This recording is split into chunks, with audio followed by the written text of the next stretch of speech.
Hello everyone, welcome back. हम लोग last वाले क्लास तक में यूनिट नंबर 2 कंप्लीट कर लिए थे, जिसमें हम लोग सॉइल का फिजिकल प्रॉपर्टी, इंडेक्स प्रॉपर्टी और लास्ट में ग्रेडिंग के बारे में भी डिस्कशन कर लिए थे कि वेल ग्रेडेड है कि पुअरली ग्रेडेड है, ये कैसे पता चलेगा। तो पार्टिकल साइज डिस्ट्रीब्यूशन से पता चलेगा। इन शॉर्ट में यही तीन चीज़ें जो है जो आपको यूनिट 2 में याद रखनी होती हैं। फिजिकल प्रॉपर्टीज़ चाहे जितने भी आए उसका रिलेशन, जो भी फॉर्मूलाज वगैरह है। इंडेक्स प्रॉपर्टीज़ चाहे वो जितने भी हैं, जो भी उनका फॉर्मूलाज वगैरह है। और आपका ग्रेडिंग, वेल ग्रेडेड है कि पुअरली ग्रेडेड है, कैसे पता करेंगे? तो पार्टिकल साइज डिस्ट्रीब्यूशन से पता करेंगे। तो ये तीन चीज़ आपको याद रखना है। यही तीन चीज़ आपको पूरे लाइफ में कोई भी आप एग्ज़ाम देने जाएंगे, हायर स्टडीज़ करने जाएंगे, यही चीज़ें आपको पूछी जाएंगी। ठीक है। इस फील्ड में जनरली साइट का काम बहुत कम होता है। इंडिया में बहुत कम लोग होते हैं जो जियोटेक्निकल वाले फील्ड में होते हैं, इसलिए आपको प्रैक्टिकली बहुत ज़्यादा आगे, आपको जब सिविल इंजीनियरिंग करेंगे तो आपको कुछ बेसिक चीज़ों की ज़रूरत पड़ेगी। तो वो बेसिक चीज़ों में जैसे आप कई बार कोई रिपोर्ट्स पढ़ रहे होंगे, जिस सॉइल पे आपको बिल्डिंग बनाना है उसका कोई जियोटेक्निकल इंजीनियर आपको रिपोर्ट सेंड करेंगे कि हमने यहाँ पे टेस्ट वगैरह किया है, उसके ये वैल्यूज़ हैं। तो उससे आपको बस कई बार क्या होगा कि एक आइडिया मिल जाएगा। अगर आप सिविल इंजीनियर हैं, आप जियोटेक्निकल इंजीनियरिंग समझते हैं, तो आपको एक आइडिया मिल जाएगा। अब फॉर एग्जांपल आप देख लेंगे कि वाटर टेबल अगर ग्राउंड से 1 मीटर बिलो दिखा रहा है, तो ऑब्वियसली अब आप एक सिविल इंजीनियर हैं, आप वाटर टेबल ग्राउंड से 1 मीटर बिलो ड्राइंग में देख करके, इस तरह से कोई रिपोर्ट है उसमें आप देख के बता सकते हैं कि ये मेरा ग्राउंड है और यहाँ पे वो वाटर टेबल दिखा रहा है। इसको जनरल लोग नहीं समझ पाएंगे, लेकिन आप समझ सकते हैं। तो आपको क्लियर हो जाएगा कि यहाँ पे फाउंडेशन बनना पॉसिबल नहीं है, क्योंकि यहाँ पे इस लेवल पे वाटर टेबल जो है वो आपका अवेलेबल है। तो फिर आप दिमाग लगाएंगे कि चलो अभी अगर मान लेते हैं कि समर का सीज़न है, तो इसमें वाटर टेबल अगर मेरा, क्योंकि अब समर सीज़न है मतलब है कि रेनी सीज़न जस्ट पास हुआ होगा, तो पास हुआ होगा तो हो सकता है वाटर टेबल इसलिए अप हो। तो आप वेट करेंगे कब का? अक्टूबर से दिसंबर के बीच का। तब उस समय आपको अगर फिर से आप टेस्ट करवाएंगे, फिर पता चलेगा कि वाटर लेवल कहीं यहाँ लाई कर रहा है, तो आप क्या करेंगे कि इसी समय पे आप अपना कंस्ट्रक्शन स्टार्ट करेंगे, जो आपका नवंबर से स्टार्ट हो और आपके मार्च तक में ये कंप्लीट हो जाए, ताकि आप वापस से ये जो पूरा एक्सकेवेशन आप किए हैं, इसमें आप यहाँ तक इस तरह से मान लीजिए आपको फाउंडेशन बनाना था, तो ये फाउंडेशन बना करके यहाँ पे रिटेनिंग वॉल वगैरह जो भी चीज़ आपको प्रोवाइड करना है, ताकि यहाँ पे आपको अगर बेसमेंट बनाना है तो बेसमेंट नहीं बनाना है, तो सिर्फ फाउंडेशन बना करके वापस से आप सॉइल वगैरह फिल करेंगे। और उसके बाद ये पूरा एरिया आपको क्लोज कर देना होगा, एटलीस्ट यहाँ तक तो क्लोज कर देना होगा, क्योंकि वाटर टेबल राइज होगा तो यहाँ तक वापस राइज होगा। जब वापस से रेनी सीजन आएगा तो पता है आपको कि हो यहाँ पे एक बार पहले आ चुका है वाटर टेबल, तो हो सकता है दोबारा फिर यहीं पहुँचेगा। तो वाटर टेबल यहाँ रहेगा तो आप कंस्ट्रक्शन नहीं कर पाएंगे, लेकिन कंस्ट्रक्शन एक बार कर लिए उसके बाद वाटर टेबल राइज कर रहा है, तो इसमें सिर्फ आपके फाउंडेशन में उसका फ़र्क पड़ेगा। तो फाउंडेशन जब आप बनाते हैं तो आप अपना कंक्रीट वैसे भी वाटर प्रूफिंग वाला कंक्रीट यूज़ करेंगे, जो वाटर रेजिस्टेंट हो। इसके लिए ही आप पढ़ते हैं कंक्रीट टेक्नोलॉजी, कि कौन सा सीमेंट होगा जो वाटर रेजिस्टेंट होगा। उस सीमेंट को आप यूज़ करेंगे इस फाउंडेशन वाले कंक्रीट को बनाने में, ताकि जब पानी का लेवल ऊपर भी चला जाए तो भी आपके फाउंडेशन के कंक्रीट के जब कांटेक्ट में आए तो उससे आपका पेनिट्रेशन नहीं हो। पेनिट्रेशन नहीं होगा तो रेनफोर्समेंट को रोड नहीं करेगा, रेनफोर्समेंट को रोड नहीं करेगा तो सारा स्ट्रेंथ जो है वो यहाँ पे जो इस तरह से आप रेनफोर्समेंट लगाते हैं वो रेनफोर्समेंट ही ले लेता है। ये रेनफोर्समेंट कोरोड करेगा तो उसका थिकनेस कम होगा, अल्टीमेटली रेनफोर्समेंट जंग लग करके टूट जाएगा। रेनफोर्समेंट टूटा तो ये पूरा का पूरा कंक्रीट अकेला किसी काम का नहीं है, तो वो पूरा का पूरा स्ट्रक्चर फेल हो जाएगा। तो ये जो आइडिया है ना, ये जब आप साइट पे काम करने के लिए जाएंगे तो वहाँ आपको लगता है उस समय के लिए आपको ये सारे प्रॉपर्टीज़ जो है वहाँ पे इसलिए काम आएंगे, ताकि आप जब कोई रिपोर्ट्स देखेंगे तो आप एटलीस्ट पढ़ करके ये समझ सकेंगे कि इसमें क्या क्या चीज़ें आपके बिल्डिंग में आपको नुकसान कर सकती है। ये उस जगह पे आपको, ये जो यूनिट नंबर 2 है, ये वहाँ पे आपको काम आएगा कि आपको वॉइड रेशियो देख करके पता चल जाएगा, पोरोसिटी का वैल्यू देख करके आपको पता चल जाएगा। वो सब गिवन रहता है रिपोर्ट्स में, आपको सिर्फ पढ़ना होता है, निकालने वाला काम। क्योंकि अब प्रैक्टिकल बात है कि इंडिया में इस तरह का जो काम है, इसका टोटल जो अगर आप देखेंगे कि पूरे इंडिया में कितने जियोटेक्निकल इंजीनियर हैं, तो हो सकता है वो पूरे सिविल इंजीनियरिंग जितने लोग पास करते हैं उसके 1% भी शायद ना हो। बहुत कम लोग होते हैं जो इस फील्ड में काम करते हैं। जो मेजॉरिटी फील्ड होता है, जो आप जिसको 50% टू 60% कहते हैं, वो कहाँ जाता है? वो साइट पे जाता है। और रिमेनिंग जो 10-20% है वो गवर्नमेंट जॉब के लिए ट्राई करता रहता है या कर लेता है। फिर आपको क्या कहते हैं, 5 से 10% लोग हैं जो डिज़ाइन वाले फील्ड में जाते हैं। अब उसमें डिज़ाइन कह लीजिए, प्लानिंग कह लीजिए, और 5-10% लोग हैं जो अलग ही डिपार्टमेंट में चले जाते हैं, जो सिविल इंजीनियरिंग छोड़ करके कोई भी बैंकिंग सेक्टर में चले जाते हैं या फिर वो मार्केटिंग सेक्टर में चले जाते हैं। इस तरह से आपका डिस्ट्रीब्यूटेड रहता है। तो मेजॉरिटी यही वाला काम आपका रहता है, ठीक है। अब क्यों हम ये बता रहे हैं, क्योंकि सिविल इंजीनियरिंग में जब आप जियोटेक्निकल इंजीनियरिंग पढ़ते हैं तो आपको हर एक चैप्टर का अपना अपना कुछ इम्पोर्टेंस है, और वो सारा इम्पोर्टेंस अल्टीमेटली पहुंचेगा साइट इंजीनियरिंग पे ही, अल्टीमेटली पहुंचेगा बिल्डिंग के फाउंडेशन पे ही, क्योंकि सॉइल पढ़ रहे हैं और आप मेजॉरिटी में आप जाएंगे रोड बनाने या बिल्डिंग बनाने। अब रोड और बिल्डिंग दोनों में ही सॉइल का इंपॉर्टेंट रोल होगा, क्योंकि दोनों लोड बियर करेगा। रोड में गड्ढा होना इंपॉर्टेंट है, वो नहीं होना चाहिए, उसके लिए नीचे का सॉइल अगर हेल्दी रहेगा तभी तो उसके ऊपर में, अगर मान लीजिए आप मटेरियल्स बहुत अच्छा प्रोवाइड कर रहे हैं लेकिन अल्टीमेटली नीचे का सॉइल ही वीक है, तो मटेरियल तो फिर भी आपके लोड पड़ने से क्या होगा, डिफॉर्मेशन होगा ही, वो तो मिट्टी के अंदर चला जाएगा। तो मटेरियल कितना भी स्ट्रॉन्ग दे दो, बेस ही कमज़ोर है।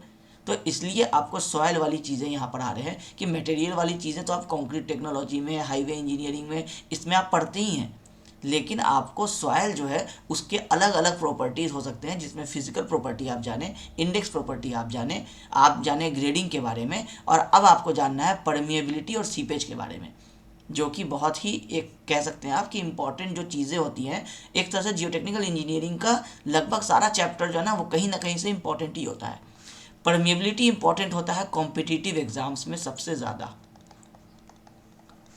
क्योंकि इसके अंदर क्या है, कॉन्सेप्ट ज़्यादा है, फॉर्मूलेस कम है। फिजिकल इंडेक्स वाले में क्या था, फॉर्मूला ही फॉर्मूला था, आपको लगभग 40 फॉर्मूला के आसपास तो शायद हम लोग डिस्कस कर लिए होंगे, टोटल रिलेशन को भी इंक्लूड कर लें और प्राइमरी वाला जो इक्वेशन था पोरोसिटी का, वाटर कंटेंट का, उसको भी सबको ऐड कर लें तो लगभग 40 फार्मूलाज होंगे। इसमें हो सकता है आपको सिर्फ 5 फार्मूला होगा, लेकिन इस पूरे में जो हम आपको लेक्चर दे रहे हैं ये लेक्चर इंपॉर्टेंट होगा, क्योंकि सब जो क्वेश्चन छुपे हुए हैं ना वो इसी के अंदर में छुपे हुए हैं। हम कोशिश किए हैं कि हम जितनी भी चीज़ें आपको बताने वाले हैं उन सारे को हम यहाँ पीपीटी में मेंशन कर दें, ताकि आप जब इसको एक बार रीडिंग देंगे तो आपको ये सारी चीज़ें समझ में आ जाएंगी कि हम लोगों का क्या क्या जो हम अभी आपको यहाँ लेक्चर में बताने वाले हैं वो सब चीज़ें वहाँ मेंशन है। तो नोट्स भी पढ़िएगा, और हम आपको जो बता रहे हैं इस तरह से आप वीडियो को स्किप किए बिना सारी चीज़ों को सुन लीजिए। फिर एक बार जब फ्लो में आ जाएंगे, हम लोग चैप्टर में आगे बढ़ेंगे, तो आप भले ही उसका स्पीड इंक्रीज़ कर सकते हैं या फिर आप उसको आगे स्किप करके देख सकते हैं। अब परमिएबिलिटी क्या होता है, परमिएबिलिटी हम लोगों का, आप ये इमेज देख करके भी समझ रहे होंगे और पहले से भी हम उम्मीद कर रहे हैं कि आपको थोड़ा बहुत आइडिया होगा इस वर्ड का, कि परमिएबिलिटी होता है कि वाटर को पास करने का जो परमिशन होता है, एक तरह से आप कह लीजिए कि ये कोई भी एक सैंपल है, चाहे सॉयल का हो, कंक्रीट का हो, किसी भी चीज़ का हो। आप अक्सर देखते होंगे कि आपके छतों पे कई बार जब पानी आपका जमा हो जाता है तो नीचे से आप देखते हैं कि पानी टपकने लगता है घरों में। वो क्यों होता है, क्योंकि आपका ये एक छत है, इसके ऊपर आपका पानी जमा हुआ, तो ये पानी फिर कैसे कम हुआ, कुछ तो मान लेते हैं कि सन में इवापोरेट हो गया, ऐसा मान लेते हैं, बाकी कुछ क्या हुआ, वो यहाँ से कंक्रीट के अंदर में पेनिट्रेट करता है, अब पेनिट्रेट करके फिर यहाँ से आपको इस तरह से अपने घरों में दिखता है कि पानी गिर रहा है। तो ये जो कंक्रीट है ये कोई एक सब्सटेंस हो गया, कोई मटेरियल हो गया। उसी तरह से सॉयल भी हो सकता है कि मान लीजिए कोई इतना सा आपका सॉयल रखा हुआ है, इसके ऊपर में जैसे आप बारिश होती है, आप कहीं पे देखते हैं पानी जमा हो जाता है, फिर 1 घंटे बाद या 2 घंटे बाद आप देखते हैं तो देखते हैं वो पानी धीरे धीरे कम हो रहा है, और फिर 3-4 घंटे के बाद आप देखते हैं ख़त्म हो गया पानी, वहाँ पे नहीं है पानी। तो पानी कहाँ चला गया, अगर कोई ड्रेन अवेलेबल नहीं था तो पानी कहाँ गया, ग्राउंड में गया। कई बार आप देखते हैं कि पानी 10 घंटे के बाद जाता है, कई बार आप देखते हैं कि पानी 1 घंटे के बाद ही, 15 मिनट के बाद ही पानी चला जाता है। तो वो चीज़ आपको बताता है कि आपका जो मटेरियल है, सॉयल है, वो कितना परमिएबल है। अगर उसमें गैप्स बहुत ज़्यादा हैं तो क्या होगा कि पानी बरसेगा और तुरंत बाहर चला जाएगा। जैसे आप देखते हैं क्रिकेट स्टेडियम्स में बहुत सारे स्टेडियम्स आप देखते होंगे कि आपके अलग अलग टाइप के होते हैं। वेस्ट इंडीज़ चले जाइएगा तो वहाँ जब बारिश होगी तो वहाँ के ग्राउंड में पानी निकलने में कुछ ज़्यादा टाइम लगेगा या कम टाइम लगेगा। आप इंडिया में देख लेंगे तो यहाँ आपके बहुत सारे जो नए नए स्टेडियम्स हैं उनमें तो ऐसा होता है कि पानी बिल्कुल ही जमा नहीं होता है। बहुत सारे पुराने स्टेडियम्स हैं जहाँ पानी बरसा तो फिर वहाँ मैच आगे हो ही नहीं पाएगा, क्योंकि उसका जो ड्रेनेज सिस्टम है वो बहुत अच्छा नहीं है। वहाँ जो सॉयल से आपका बना है आपका जो ग्राउंड, तो उसमें आपका जो पानी आएगा वो पानी बाहर जाने में लगभग पूरा दिन लगा देगा। तो ये चीज़ क्या होता है, ये सॉयल के ऊपर डिपेंड करता है। तो क्यों डिपेंड करता है, क्योंकि आपका यहाँ इस सॉयल में वॉइड्स होता है, ये तो हम लोगों को पता चल गया। हम लोग यूनिट नंबर 2 पढ़े तो हम लोगों को ये तो समझ में आ गया कि इसके अंदर में इस तरह से वॉइड्स हैं आपके। अब ये वॉइड्स जब भी इंटरकनेक्टेड हो जाएंगे, मतलब आपस में वो जुड़ जाएंगे, तो फिर क्या होगा, एक रास्ता बन जाएगा। और जब वो रास्ता बना तो ऊपर से आप देखेंगे कि पानी दे रहे हैं, तो नीचे से आप देखेंगे कि पानी निकल रहा है। ये क्यों निकला, क्योंकि यहाँ कोई इसको एक रास्ता मिल गया है।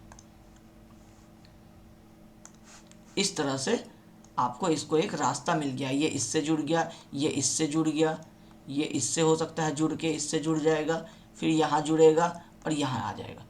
तो जैसे जैसे वॉइड्स नज़दीक आते जाते हैं, तो ये पानी जैसे ही आता है उसमें, तो वो आपस में क्या करते हैं, पानी अपना रास्ता बनाने की जब कोशिश करता है, तो जो नज़दीक नज़दीक वाले वॉइड्स होते हैं वो आपको क्या होते हैं, सब मिल जाते हैं। तो इस तरह से आपको एक पाथ बन जाता है। अब जैसे ही आप इसमें पानी डाल रहे हैं, हो सकता है 10% पानी आपका वेस्ट हो जाए और 90% पानी आपका पास हो जाए। तो परमिएबिलिटी कितना है, 90% हो गया आपका। ठीक है, तो ये जो इंटरकनेक्टेड वॉइड्स हैं, ये वर्ड हो गया इंपॉर्टेंट, कि वॉइड्स तो होते ही हैं, लेकिन ये जो इंटरकनेक्टेड वॉइड्स हैं, ये आपको क्या करते हैं, परमिएबिलिटी देते हैं। सिर्फ वॉइड्स होने से परमिएबिलिटी है कि नहीं है ये कहा नहीं जा सकता है, क्योंकि वॉइड्स हो सकता है कि एक यहाँ हो, एक यहाँ हो, एक यहाँ हो। अब आप वॉइड रेशियो निकालें, तो वॉइड रेशियो ई कितना आया, मान लीजिए 40% आया। इसका मतलब ये नहीं है कि 40% आया तो 40% परमिएबल होगा। हो सकता है ये यहाँ यहाँ यहाँ और इस तरह से कुछ आया होगा और इनका आपस में कोई कनेक्शन नहीं बन पा रहा है, इतने डिस्टेंस पे है कि कोई पाथ नहीं बन पा रहा है, मगर वो 40% हो जा रहे हैं सॉलिड्स के कंपैरिजन में। तो वॉइड होने से परमिएबिलिटी होने का कोई ताल्लुक नहीं है, लेकिन ये ज़रूर बताता है कि वॉइड है तो पोरोसिटी होगा। अब पोरोसिटी है मतलब वो मटेरियल पोरस तो है, पानी पास हो सकता है। सिर्फ आपको क्या करना है, उन चीज़ों को अगर वो एक साथ नज़दीक आ जाते हैं तो फिर आपका परमिएबल भी हो जाएगा। तो एक मटेरियल पोरस होगा तो परमिएबल हो सकता है, बट ये ज़रूरी भी नहीं है। ये चीज़ हम आपको बताना चाह रहे हैं कि हमें कभी होता है, क्योंकि दिमाग में क्या आ गया कि इमेज आएगा कि हम लोग ई और एन तो पढ़े हैं, जैसे ही एन निकला 40% तो हम लोग समझ गए कि 40% परमिएबल है। नहीं, 40% पोरस है, लेकिन परमिएबल होगा तब होगा जब उसके वॉइड्स कनेक्टेड होंगे। अब यही चीज़ का एग्जांपल आप ले लीजिए सैंड में। सैंड में क्या होगा कि अगर 40% पोरस बोला है तो आप मान के चलिए कि 40% परमिएबल हो सकता है। क्यों ऐसा बोल रहे हैं, सैंड के बारे में आप समझ रहे हैं, बालू हुआ आपका। अब वो बालू कहीं पे आप इस तरह से रखे हैं तो उसके जो ये जो मॉलिक्यूल्स होते हैं, जो छोटे छोटे पार्टिकल्स होते हैं, उनके बीच में अपना इंटरमॉलिक्यूलर कोई बॉन्डिंग होता नहीं है। आप फील कर सकते हैं, आप बालू उठाते हैं तो आपके जो पार्टिकल्स है आप उसको बिल्कुल अलग अलग करके आप देख सकते हैं। तो इसमें अगर आपका पोरोसिटी 40% है तो आप मान सकते हैं कि परमिएबिलिटी भी आपका 40% होगा, क्योंकि ये जो सॉइल के पार्टिकल्स हैं ये आपको कोई रेजिस्टेंस नहीं देंगे उसमें। वो जो वॉइड्स हैं बस उस वॉइड से पानी आपका इस तरह से निकलता चला जाएगा। यही चीज़ को क्ले में नहीं बोला जा सकता है। क्ले में अगर 40% आपका पोरोसिटी है या वॉइड है तो कहा नहीं जा सकता है कि वो 40% परमिएबल होगा। क्यों नहीं होगा, एक एग्जांपल से समझ लीजिए। हम लोग कोई इतना सा पोर्शन को एक्सकेवेट करते हैं, क्ले सॉइल वाले ग्राउंड को अगर हम एक्सकेवेट किए तो आप इतना सा अगर एक्सकेवेट करके बाहर निकालेंगे तो आप देखेंगे कि पूरा का पूरा वो सॉइल सैंपल जो है वो आपके हाथ में आ गया। मान लीजिए आप यहाँ से कटिंग किए, यहाँ से कटिंग किए और इस पूरे को एक सैंपल बना करके आप हाथ से निकाल लिए बाहर। अब आप देखेंगे कि उसके जो पार्टिकल्स हैं वो अलग अलग हो करके नहीं गिर रहे हैं, जैसे सैंड गिर रहा था। आप उठाए 100 ग्राम, हाथ में बचा 50 ग्राम, 50 ग्राम गिर गया। क्ले के साथ वो नहीं होता है। क्ले के साथ ये होता है कि आप उठाए 100 ग्राम तो 99 ग्राम आपके हाथ में है, हार्डली 1 ग्राम जो है वो आपका गिर जाएगा, जो बिल्कुल ऐसा बाहर वाला होगा जो ब्रेक हो चुका होगा जिसका बॉन्डिंग, वो आपका गिर जाएगा। अदरवाइज सारे के सारे सैंपल वहीं रहेंगे आपके हाथ में। तो उसमें अगर आपका वॉइड्स हुआ, एक यहाँ, एक यहाँ, एक यहाँ और एक यहाँ, तो क्योंकि पार्टिकल्स का साइज इतना छोटा है और वो इतने क्लोजली पैक्ड हैं और इतने मतलब प्रेशर में वो पैक्ड हैं कि वो इन चारों को आपस में मिलने का मौका ही नहीं देंगे। वो कभी ये वॉइड जो है ये आपको ये वाले इस वाले वॉइड के साथ और इस वाले वॉइड के साथ कभी नहीं जुड़ पाएंगे। अगर वाटर यहाँ पहुँच भी गया तो फिर यहीं रह जाएगा। तो इसका मतलब क्या है कि बहुत टाइम के बाद फिर वो यहाँ आएगा, फिर बहुत टाइम के बाद यहाँ आएगा, और ये करते करते पता चला 100 ईयर्स लग गया, तो फिर उसको हम लोग क्या बोलेंगे, नॉट परमिएबल।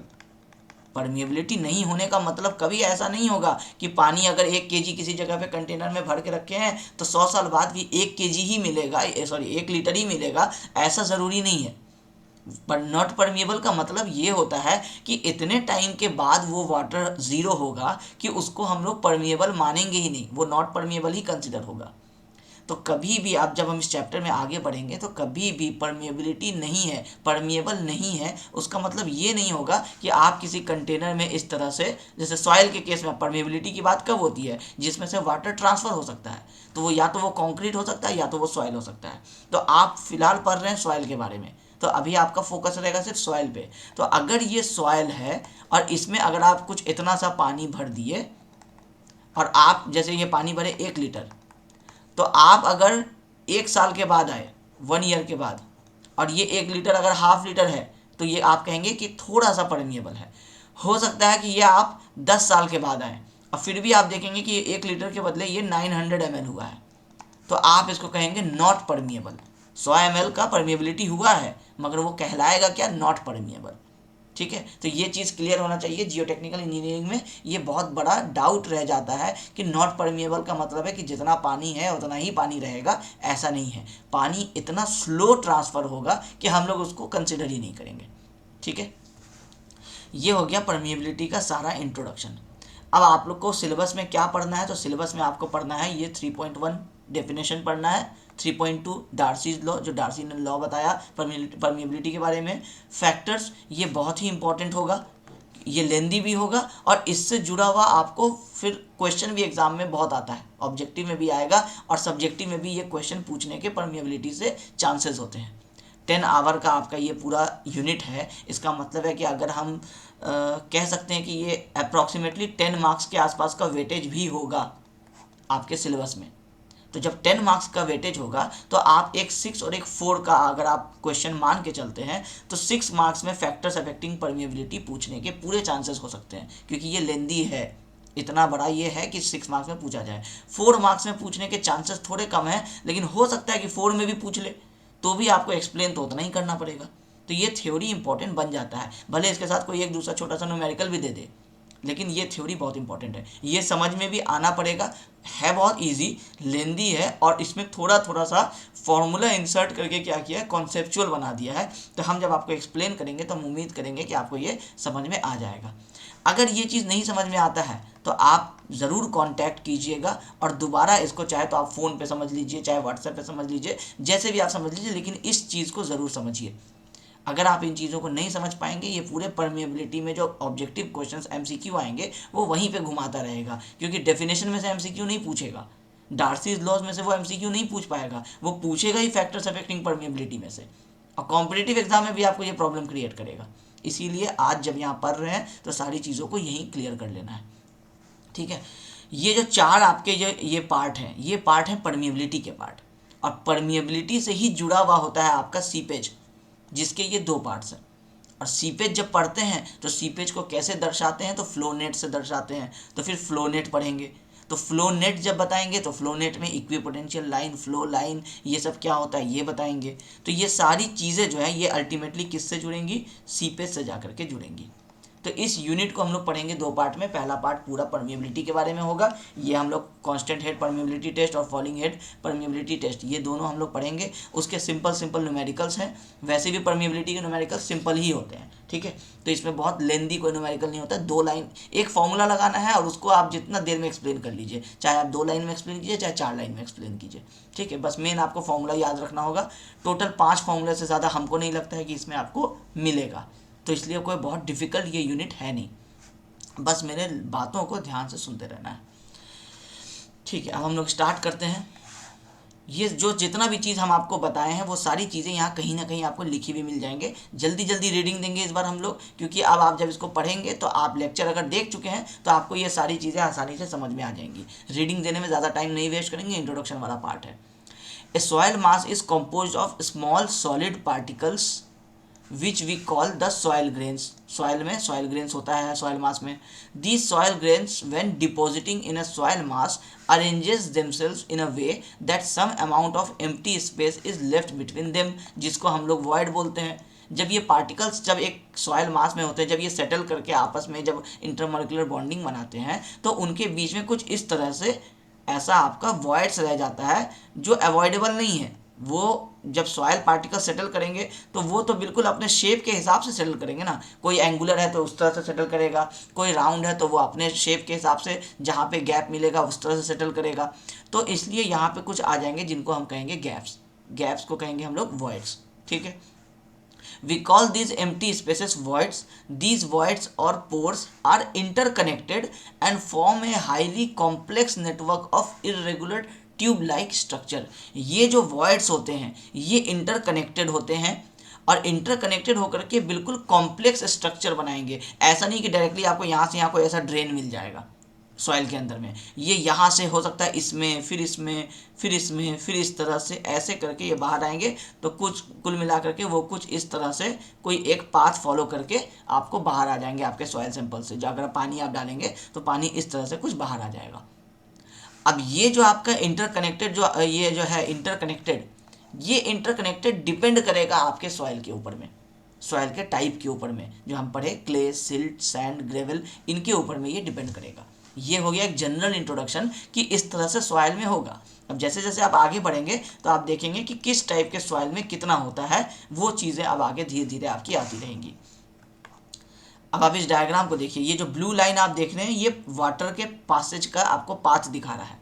अब देखिए कि ये वाटर एग्जैक्टली ज़रूरी नहीं है कि कोई एक फिक्स लाइन में पास होगा, उसको डिपेंड करता है कि किधर से उसको कनेक्शन मिल रहा है वॉइड्स का, वो उधर से पास होना शुरू हो जाएगा। ये हॉरिजॉन्टल भी परमिएबिलिटी हो सकता है, वर्टिकल भी परमिएबिलिटी हो सकता है। जब आप आगे पढ़ेंगे, जब आप फ्लो नेट पे पहुंचेंगे सीपेज में, तो आप देखेंगे कि एक जैसे परमिएबिलिटी को हम लोग के से डिनोट करते हैं, उसको नाम देते हैं कोफिशिएंट ऑफ परमिएबिलिटी। अगर हम कहेंगे कि ये सॉइल परमिएबल है, हम कहेंगे यहाँ पे भी सॉइल परमिएबल है।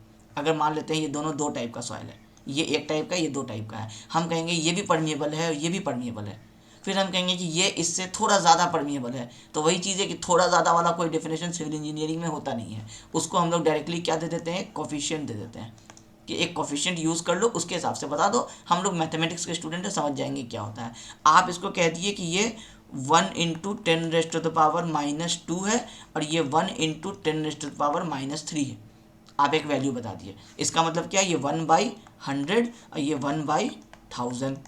इसको आप लिख सकते हैं 0.001, इसको आप लिख सकते हैं 0.01। तो आपको समझ में आ गया कि 0.01 जो है ये ज़्यादा बड़ा है 0.001 से। इसका मतलब है कि इसका परमिएबिलिटी ज़्यादा है, इसका परमिएबिलिटी कम है।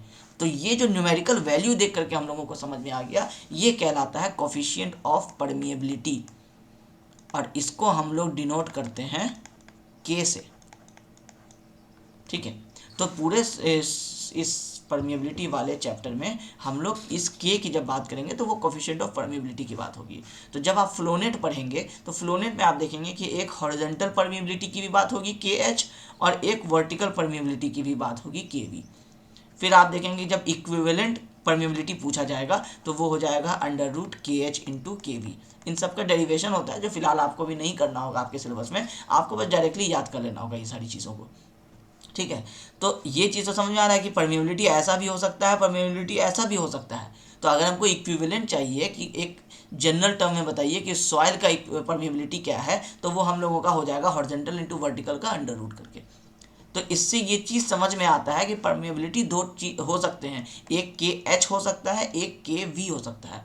तो पानी सॉइल में ऐसा नहीं है कि अब, क्योंकि इमेज दिमाग में हम लोगों के क्या रहता है कि यहाँ पानी जमा हुआ है तो वो ऐसे ही तो जाएगा ना, ग्रेविटी को फॉलो करेगा। वो बेशक ग्रेविटी को फॉलो करेगा, मगर वो अल्टीमेटली फॉलो करने के लिए वो पाथ ये वाला चूज़ करेगा इस तरह से, या पाथ ये वाला चूज़ करेगा, ये आपको नहीं पता है। यही चीज़ें तो टेस्ट से पता चलती हैं कि जो परमिएबिलिटी हुआ वो किस तरह का हुआ, वो हॉरिजॉन्टल हुआ कि वर्टिकल हुआ। ये जब डेप्थ में आप चलते चले जाते हैं परमिएबिलिटी के, तो फिर ये सारी चीज़ें आपको पता चलती चली जाती हैं। ठीक है, ये आपको सिर्फ बताया अभी आपके नॉलेज के लिए। अब when water is subjected to a potential difference in the soil, it flows through these voids from high potential to low potential. जब भी पानी आप यहाँ कहीं पे जमा करते हैं तो पानी क्या होता है, लो पोटेंशियल से हाई पोटेंशियल में फ्लो करता है, हाई पोटेंशियल से लो पोटेंशियल में आपको फ्लो करता है। अब हाई पोटेंशियल मतलब क्या, जैसे यहाँ पे आपका ये लो पोटेंशियल मतलब क्या हुआ कि अब यहाँ पे पानी जमा है, तो यहाँ पे पोटेंशियल एनर्जी क्या है, बहुत कम है, सॉरी बहुत हाई है। और यहाँ पे मान लीजिए कि आपका कोई सॉइल है, उसमें पोटेंशियल एनर्जी बहुत कम है, तो हाई पोटेंशियल से क्या होगा, लो पोटेंशियल की तरफ वो फ्लो करेगा। ठीक है, हाई पोटेंशियल से लो पोटेंशियल में फ्लो करेगा। The surface of the soil particles offer a resistance to the flow of water. जो सरफेस ऑफ सॉइल पार्टिकल है, मान लीजिए आपका ये जैसे क्ले में हम आपको बता रहे थे कि ये जो पार्टिकल्स हैं ये क्या करेंगे, ये आपको रेजिस्टेंस पैदा करेंगे। क्यों करेंगे, हो सकता है कोई पार्टिकल का शेप ऐसा हो, कोई पार्टिकल का शेप ऐसा हो, कोई पार्टिकल का शेप इस तरह का हो।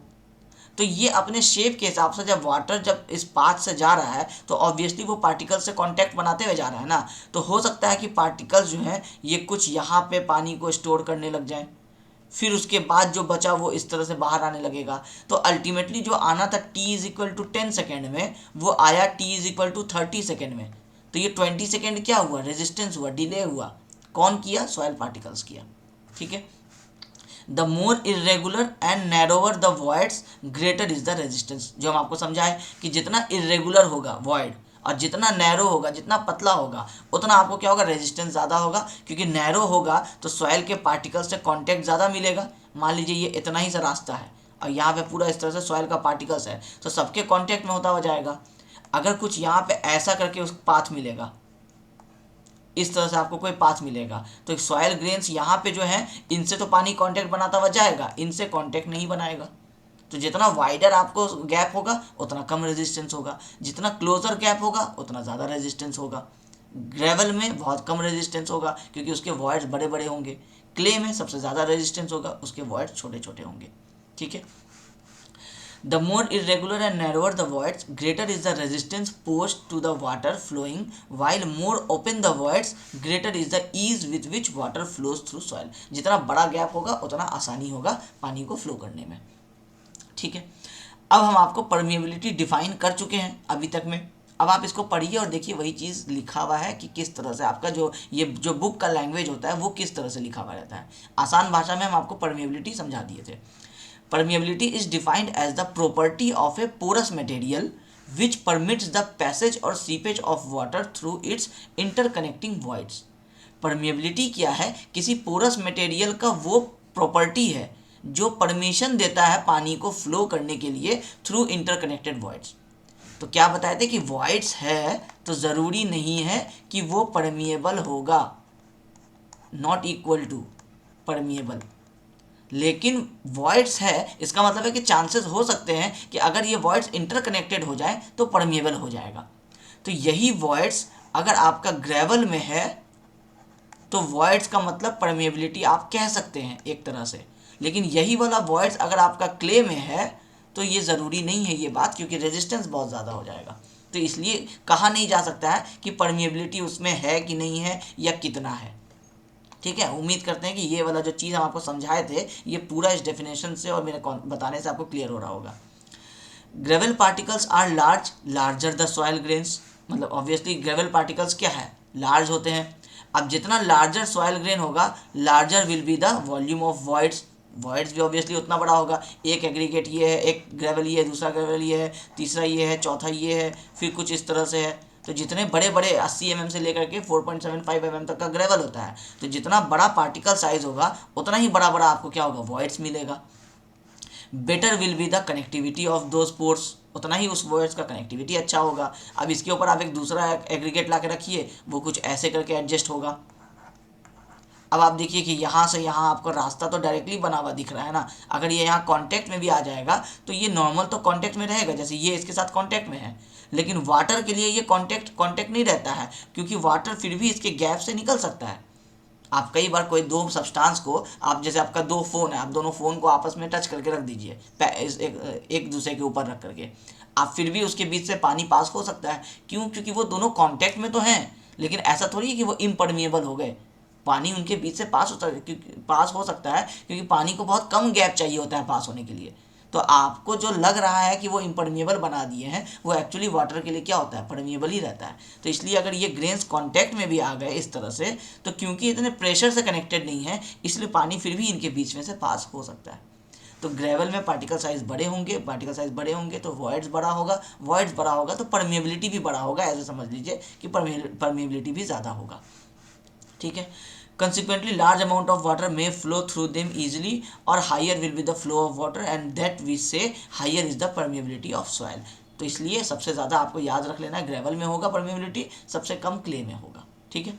It is a very important engineering property, हम आपको बता दिए कि परमिएबिलिटी सबसे ज़्यादा आपको यूज़ कहाँ पे होगा, डैम में। ऑब्वियसली पानी पास होने का जो सारा प्रॉपर्टी है वो यहाँ पे सबसे खतरनाक साबित होता है। तो इसीलिए जब डैम का एनालिसिस किया जाता है, जब डैम बनाने से पहले जो उसका प्रक्रिया किया जाता है, जो थॉट प्रोसेस होता है, वहाँ पे आपको भेजा जाता है पहले सॉइल इंजीनियर को उस जगह पे जहाँ पे डैम बनाना है, वो सारे टेस्ट करके लाते हैं। वो टेस्ट एक्यूरेट होने पड़ते हैं, क्योंकि उनके जो सॉइल का जो रिपोर्ट होगा उस पर ही डिपेंड करेगा कि यहाँ पे, जैसे आप मान लीजिए कोई डैम बनाना है, इस तरह से आप डैम बनाना चाह रहे हैं, और यहाँ जिस जगह पे, जिस रिवर बेड पे आप डैम बनाना चाह रहे हैं वो हाईली परमिएबल है, तो वहाँ डैम बनाएंगे ही नहीं। क्यों? क्योंकि हम उसको बहुत सारे ऑप्शंस होते हैं कि हम उसका परमिएबिलिटी को कम कर सकते हैं, लेकिन डैम को परमिएबिलिटी कम करने से मतलब नहीं है ना, क्योंकि परमिएबिलिटी कम कर देंगे तो क्या होगा, 5 साल बाद 10 साल बाद तो परमिएबल हो जाएगा। ज़्यादा से ज़्यादा आप परमिएबल कितना कर देंगे, आप 20 साल रख देंगे। तो क्या डैम हम लोग सिर्फ 20 साल के लिए बनाते हैं? इसको तो बनने में ही 2-3 साल लग जाता है। तो 20 साल के लिए नहीं, ये कम से कम तो 100 ईयर्स के लिए, ये इंपॉर्टेंट स्ट्रक्चर है, ये 100 ईयर्स के लिए डिज़ाइन होता है। तो अगर आप 100 ईयर्स के लिए परमेबिलिटी को अवॉइड करा सकते हैं तो फाउंडेशन यहाँ पे डैम का डलेगा, डैम बनेगा। अगर नहीं करा सकते हैं तो डैम नहीं बनेगा। अदरवाइज पानी क्या होगा, यहाँ से परमिएबल बन करके पानी यहाँ से यहाँ चला जाएगा। ऊपर तो आप पानी को रोक दिए, तो पानी को रोके तो पानी का प्रेशर गामा इंटू एच करके पानी का प्रेशर बनने लगा, इस जगह पे सबसे ज़्यादा प्रेशर होगा, तो वो क्या करेगा, वो नीचे रास्ता ढूंढेगा। अब वॉइड्स इंटरकनेक्टेड अगर है तो रास्ता मिलेगा।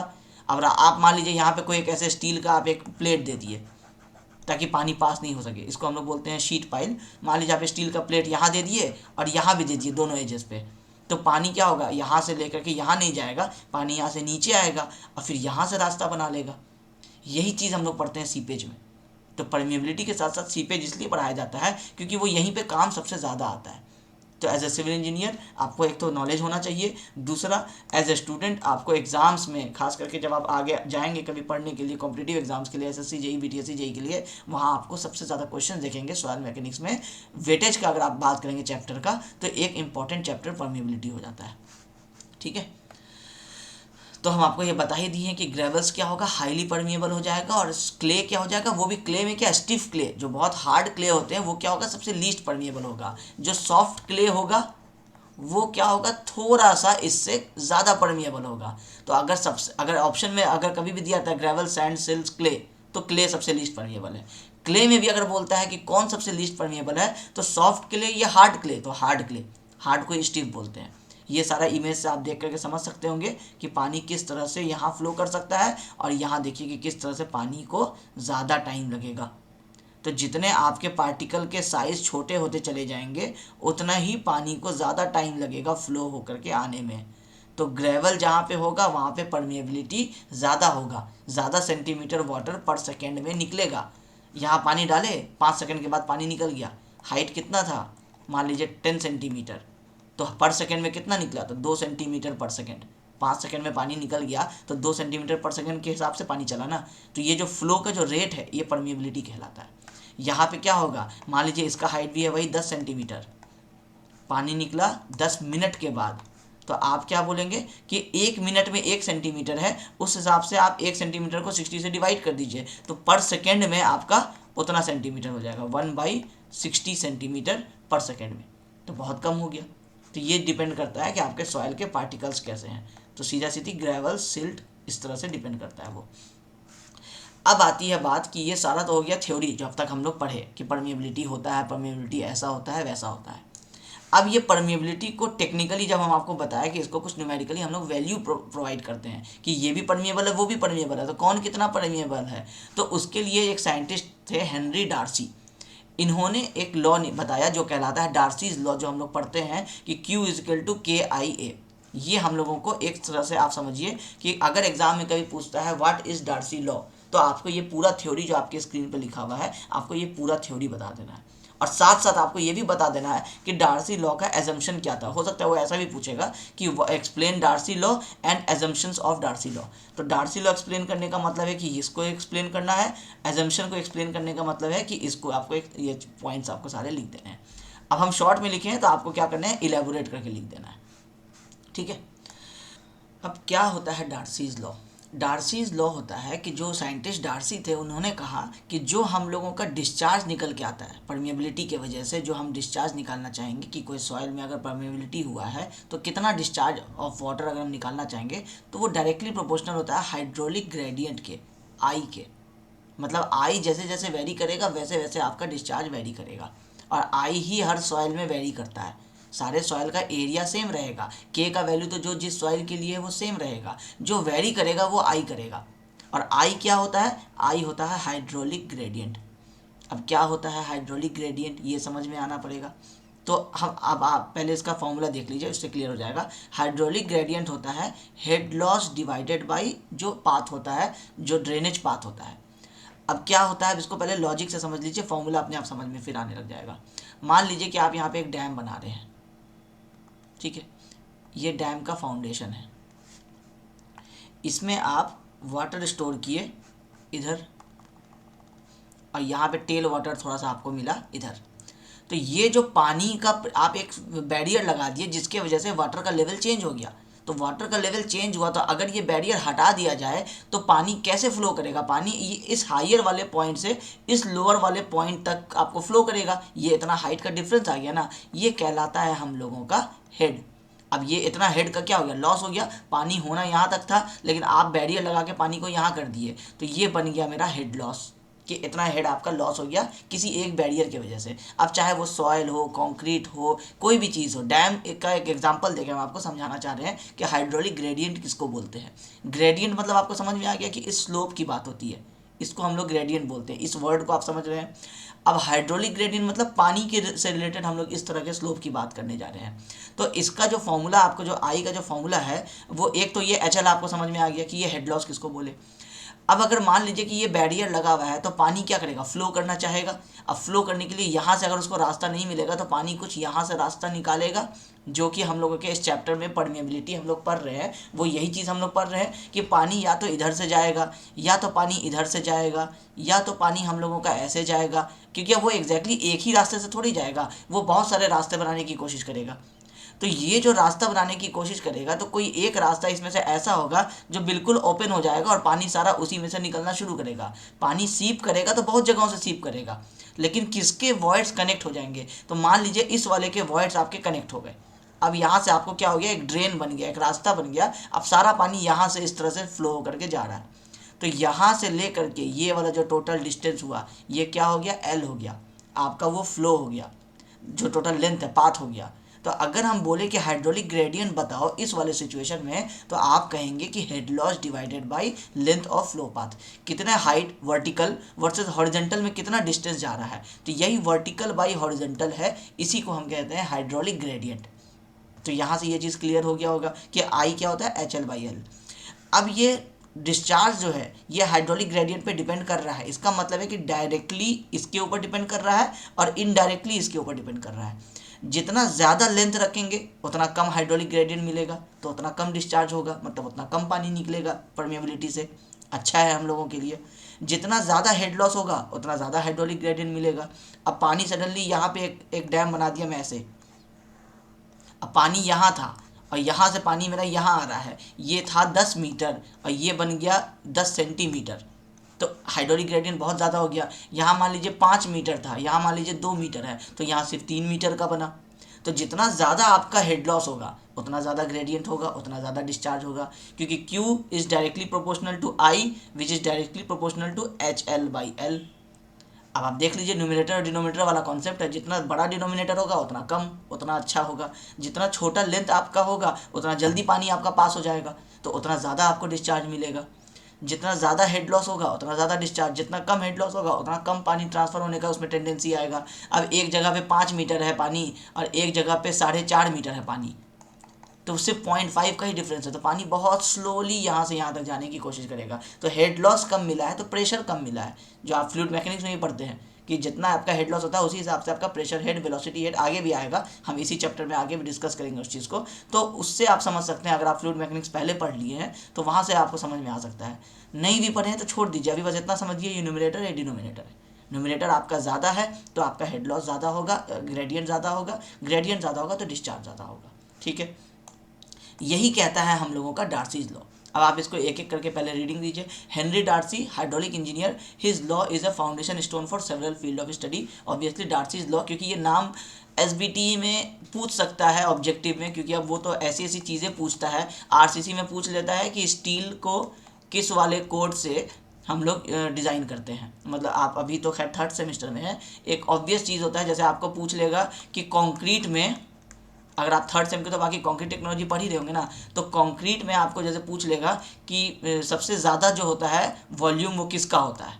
अब इतना ऑब्वियस क्वेश्चन वो ऑब्जेक्टिव में पूछ लेता है कि कंक्रीट में सबसे ज़्यादा पता है कि एग्रीगेट ही होता है, इसी का वॉल्यूम सबसे ज़्यादा होता है। हम लोग सबसे कम सीमेंट लेते हैं, फिर उससे थोड़ा ज़्यादा बालू लेते हैं, फिर उससे ज़्यादा हम लोग एग्रीगेट लेते हैं। तो ये इस जैसे इसको ऑब्वियस कहा जाता है ना, वैसे ही इसको भी ऑब्वियस कहा जाता है कि परमिएबिलिटी का लॉ कौन दिया था, वहाँ पे लिख देगा डाल्टन, डार्सी, टरजागी, इस तरह से अलग अलग साइंटिस्ट हैं, स्केम्पटन, ये सब नाम लिख देगा।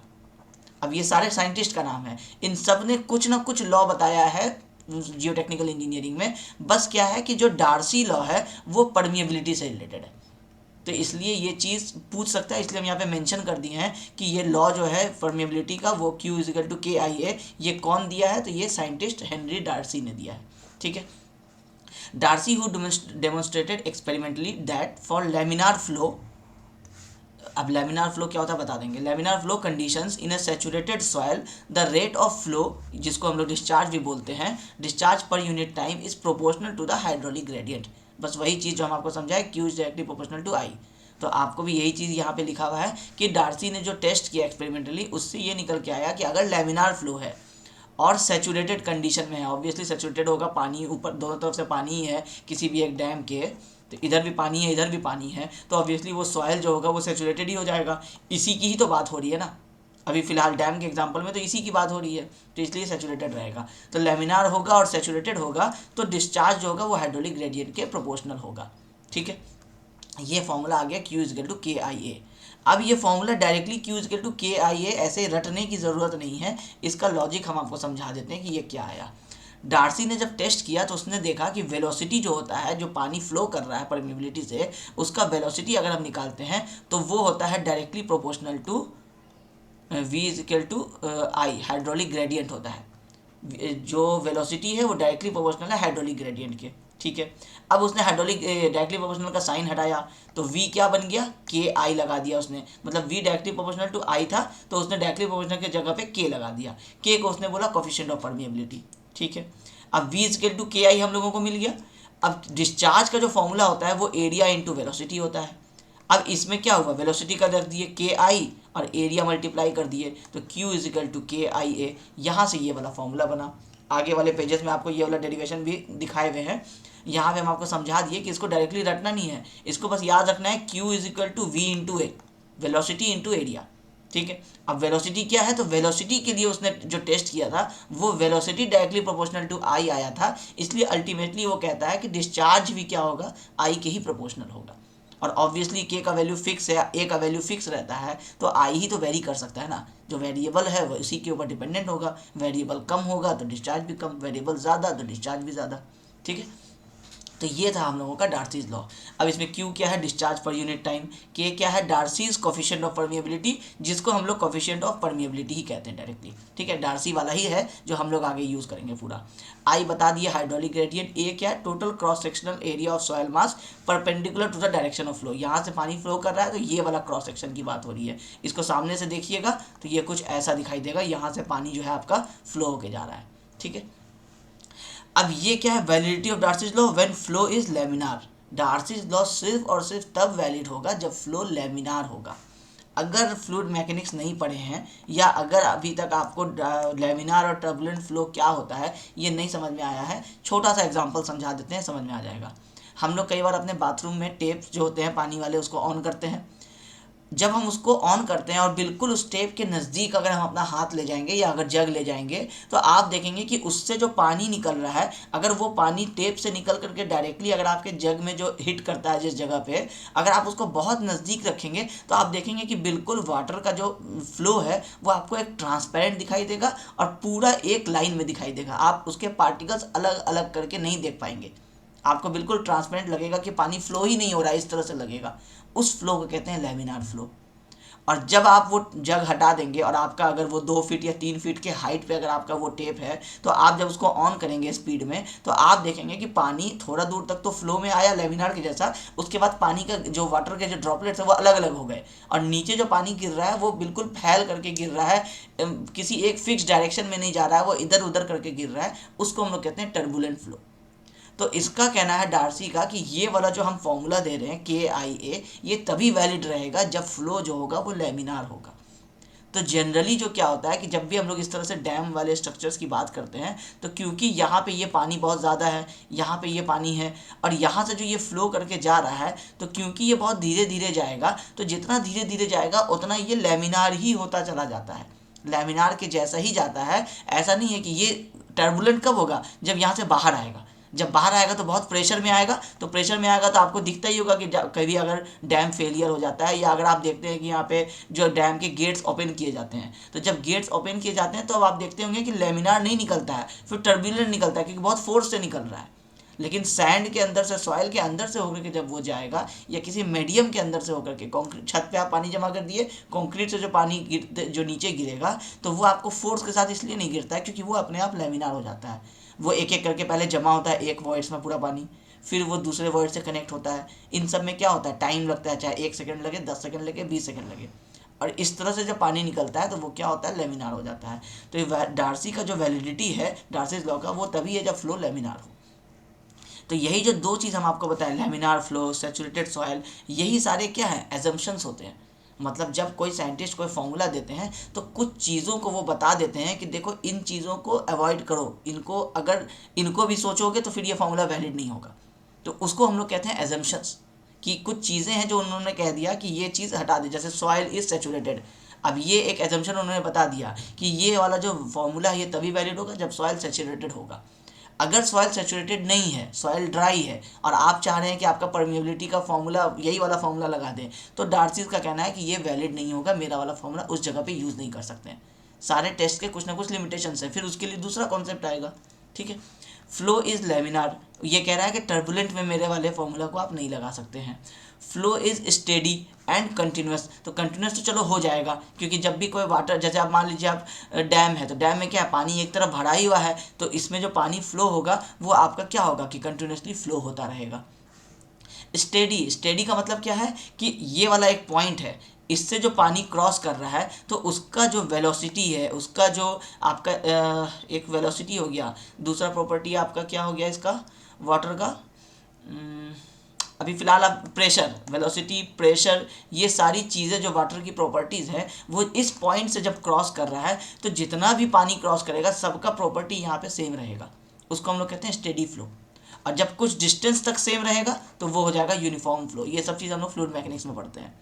ठीक है, तो आपको बस याद रखना कि पानी जो है, जो फ्लो है वो कंटिन्यूस होना चाहिए और स्टेडी होना चाहिए। स्टेडी होने का मतलब क्या है कि जैसे पानी अगर यहाँ तक वेलोसिटी 3 मीटर पर सेकेंड है, यहाँ तक 4 मीटर पर सेकेंड है, यहाँ तक 5 मीटर पर सेकेंड है, तो ये इसी तरह से चलता रहेगा, 3 4 5 इसी तरह से। पानी जो यहाँ से निकलेगा, यहाँ बहुत सारा पानी जमा है, यहाँ से जो पानी निकला वो 0 मीटर पर सेकेंड से स्टार्ट होगा, वो 1 मीटर पर सेकेंड तक यहाँ पे आएगा। इस पॉइंट पे अगर एक बार 4 आया था तो हमेशा 4 ही रहेगा, ऐसे ही क्रॉस होता रहेगा, तो वो कहलाता है स्टेडी फ्लो।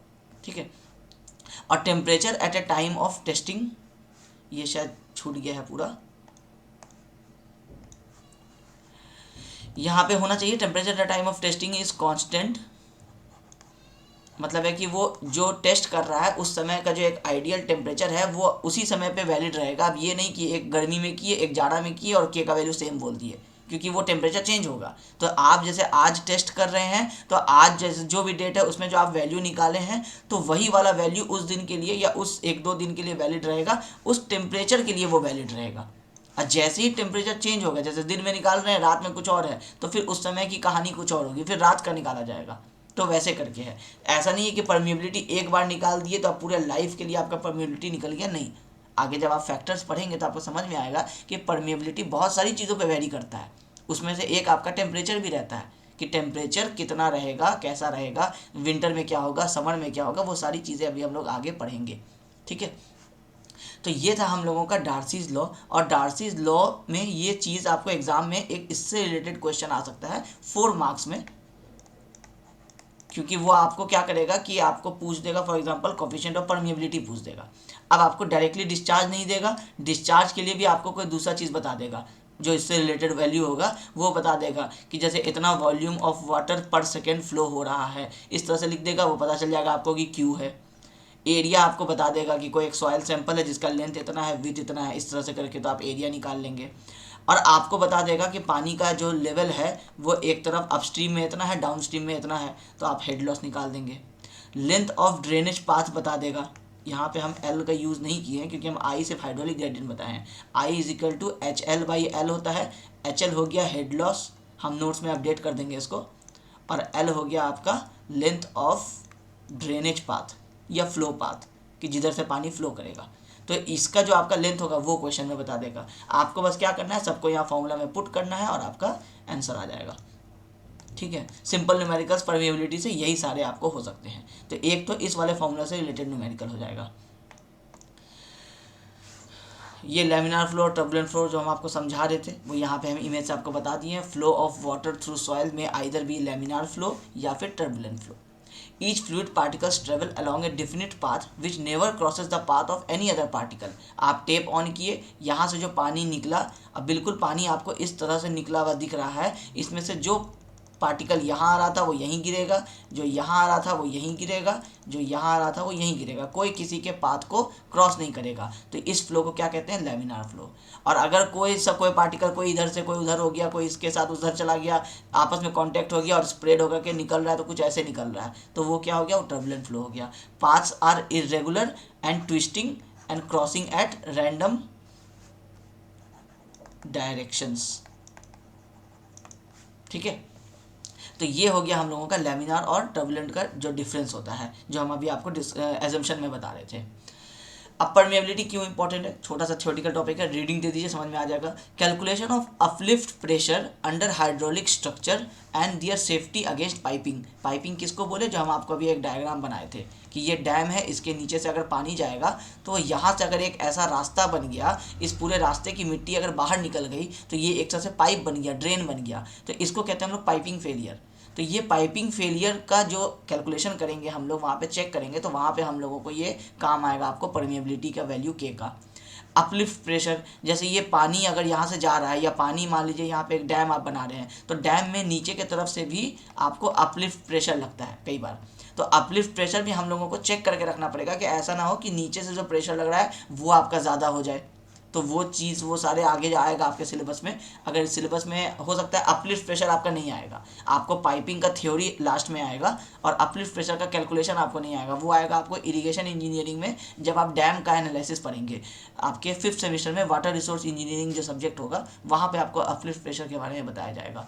वहाँ आपको इस परमिएबिलिटी का यूज़ होने वाला है। जो ये चैप्टर आप आज पढ़ रहे हैं वो इरीगेशन में डैम में यूज़ होगा आपको। ठीक है, तो वहाँ पे ये यूज़ होता है। ग्राउंड वाटर फ्लो अगर निकालना हो towards well and drainage of soil, अगर जैसे कि आपका वेल में ये आप एक कुआं बनाने वाले हैं, अब कुएं में कुछ इस तरह से इतना पानी रहता है, तो कुएं में पानी कैसे आता है, आसपास के सराउंडिंग एरिया में कोई भी अगर वाटर स्ट्रक्चर मौजूद है, कोई लेक है, कोई रिवर है, तो उसके वजह से एक वाटर टेबल रहता है हम लोगों का। अब वो वाटर टेबल में सॉइल हम लोगों का, क्योंकि अगर उसके अंदर से हॉरिजॉन्टल ट्रेवल करेगा तभी तो फिर हम लोगों के यहाँ वेल में आकर के यहाँ पे हम लोगों को पानी मिलेगा ना। तो ये फ्लो करेगा कि नहीं करेगा, इसका स्टडी कैसे होगा, जब हम परमिएबिलिटी के बारे में जानेंगे। जब हम आपको बताए थे कि हॉरिजॉन्टल भी हो सकता है परमिएबिलिटी, वर्टिकल भी हो सकता है, तो वेल्स में क्या होगा, हॉरिजॉन्टल परमिएबिलिटी इंपॉर्टेंट होगा। तो परमिएबिलिटी का स्टडी क्या होगा, ग्राउंड वाटर के फ्लो को निकालने के भी हम लोगों के काम आता है। ठीक है, calculation of seepage through the body of earth dams and stability of slope. ये अर्थ डैम वाला कॉन्सेप्ट बता दिए कि इसके नीचे से अगर यहाँ पे सीपेज होता है इस तरह से, मान लीजिए पाइपिंग अभी नहीं बना, अभी सिर्फ सीपेज हो रहा है, तो सीपेज हो रहा है तो उसके लिए हम लोग क्या करते हैं, फ्लो नेट बनाते हैं। ये आगे आपके आएगा, तो वहाँ पे भी इसका इस्तेमाल किया जाता है परमिएबिलिटी वाले वैल्यू का, जो हम आपको बताया कि अगर के इक्विवेलेंट निकालना होगा तो अंडर रूट के एच इंटू के वाई निकालना होगा, ऐसे करके। तो के एच और के वाई पता रहेगा तो अंडर रूट करके निकालेंगे। तो ये कहाँ निकालेंगे? फ्लोनेट में निकालेंगे। फ्लोनेट क्यों यूज़ करते हैं? सीपेज को निकालने के लिए यूज़ करते हैं, ठीक है। Determination of rate of settlement of A saturated compressible soil layer, जब हम लोगों को सेटलमेंट निकालना होगा कोई सैचुरेटेड कंप्रेसिबल सॉइल लेयर का, वैसा सॉइल जो सैचुरेटेड है और वो कंप्रेसिबल है, कंप्रेस भी हो सकता है, उसका वॉल्यूम यहाँ इस तरह से सॉइल है वो रिडक्शन होकर के यहाँ तक आ सकता है, तो इसका मतलब है कि वहाँ पे रेट ऑफ सेटलमेंट निकालने समय भी हम लोगों को के का यूज़ होगा। ये कहाँ आएगा? ये आएगा आपको कंसोलिडेशन वाले चैप्टर में, इसी जियोटेक्निकल में। आपके सिलेबस में शायद ये नहीं होगा कंसोलिडेशन, तो कंसोलिडेशन बीटेक में आएगा, यानी तो एसएससी में आपको पूछा जाएगा, तो वहाँ पे भी आपको ये परमिएबिलिटी का यूज़ होता है। तो ये परमिएबिलिटी आपके अपने सिलेबस सब्जेक्ट में भी और इरिगेशन इंजीनियरिंग जो आप पढ़ेंगे उसमें भी आपको ये काम आने वाला है, ठीक है। एग्जाम में हो सकता है कि आपको पूछे कि 4 मार्क्स में या 2 मार्क्स के थ्योरी में पूछ ले कि what is permeability and importance of permeability, तो ये सारा इंपॉर्टेंस आपको लिखना है, ठीक है। तो कहाँ कहाँ यूज़ होने वाला है ये चीज़ हम आपको समझा दिए। अब factors affecting permeability of soil, अब ये है आपको लेंदी डिस्कशन, क्योंकि यहाँ पे आपको ये जो टोटल 10 या 11 आपके जो फैक्टर्स हैं जिसके वजह से परमिएबिलिटी में फ़र्क पड़ेगा, और सबके लिए कुछ ना कुछ थ्योरी और कुछ आपको डायरेक्टली प्रोपोर्शनल और इनडायरेक्टली प्रोपोर्शनल के फॉर्मूलाज हैं। तो ये वाला डिस्कशन हम लोग अब करेंगे नेक्स्ट वाले क्लास में, क्योंकि ये आपका क्या हो जाएगा, अब ये डिस्कशन यहाँ से स्टार्ट करेंगे तो अभी से 1 घंटा लग जाएगा हमको इसको एक्सप्लेन करने में, ठीक है। क्योंकि ये चीज़ आपको समझ में आना होगा, ये आपका मोस्ट इंपॉर्टेंट है। ये इस पूरे चैप्टर में अभी तक का जो डिस्कशन था ये बिल्डअप वाला आप कह सकते हैं, एक डार्सीज लॉ इसमें से इम्पोर्टेंट आया। अब यहाँ से आपको इम्पोर्टेंट है चीज़ कि ये वाला आपको क्लियर बिल्कुल पता होना चाहिए कि ये सारी चीज़ें किस तरह से परमिएबिलिटी को इफेक्ट कर सकती हैं, ठीक है। तो आज वाले क्लास को हम लोग यहीं पे एंड करते हैं। अब अगले दिन हम लोग फिर परमिएबिलिटी को डिस्कशन करेंगे। बहुत ज़्यादा टाइम नहीं लगेगा, 3 से 4 लेक्चर में मेरे हिसाब से परमिएबिलिटी चैप्टर आपका ओवर हो जाएगा। तो आई होप आपके आज जो ये परमिएबिलिटी हम लोग पढ़े हैं आपको ये समझ में आ गया होगा। Thank you.